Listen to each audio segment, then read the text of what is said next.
This is a radiation zone. We have chemicals and radiation in there. Yep. And that's near the housing though. Ain't that sad? Right next to where my friend's living now. There's literally radiation signs and radiation next to where people are living. It's in their backyards. That's alarming. And this is reality. This is behind people's yards. People can say, oh, there's not radiation, but there is physical evidence everywhere around this island.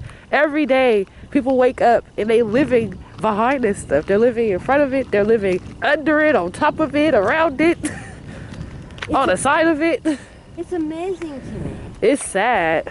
That people don't want to believe this. Some people just don't want to have to deal with it. And it's like, it's not just radiation behind here. It's all over the island. It's just in different spots. This dust and dirt has traveled also. So it's just in random places all over the island. You know, because radiation can travel on dirt.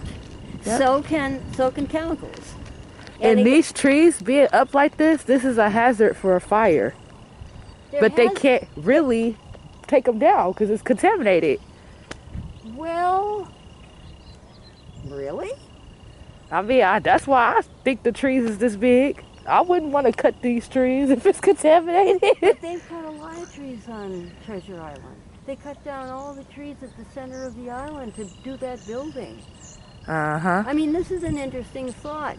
What do you do if you burn a tree, if you cut it down? You're releasing all the chemicals. Yep, sure are. And that's why it's so tall. What? Oh, you mean because they haven't cut it down? Yeah. Yeah. And yeah, I know the person that lives in that house right down there, right next to that. And they're living right next to it. Literally in front of radiation.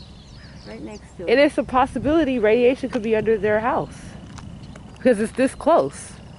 See, the Navy has covered this up, and the city of San Francisco wants to redevelop the place. So they're keeping it on the down low too. And this is my theory. I highly believe that these signs should be at the Radiac schools. It should be signs like this at the Radiac schools. But if they put them there, then they'd have to admit it hasn't been cleaned up. Well, they need to tell the truth. Well, yeah. Yes, they do. They need these at the Radiac schools. Would you say that into my camera too? This is my strong belief within my heart and my soul. These warning signs, these caution signs for radiation should be at the bunker of the Radiac schools, and it should be inside of the Radiac schools, or all around, to give people a warning that there was cesium here, there was radiation and whatever chemical, but at least give people a warning. There is nothing over there at all. This is the only radiation signs you will see on this island is around this fence. But it needs to be more. Like, how about the radiation they just found under...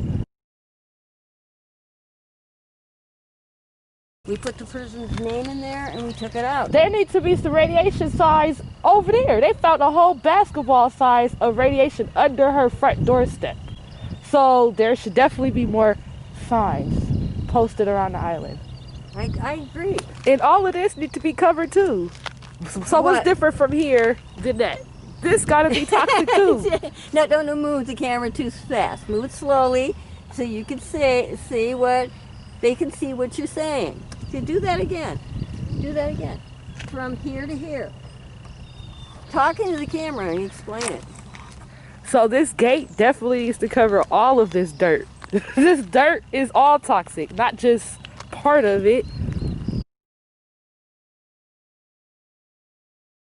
You go up above there and pan slowly and get more of that slowly. That's a very good shot, and I can't do it. I can't do it. So very slowly. Make sure you're videoing the ground though.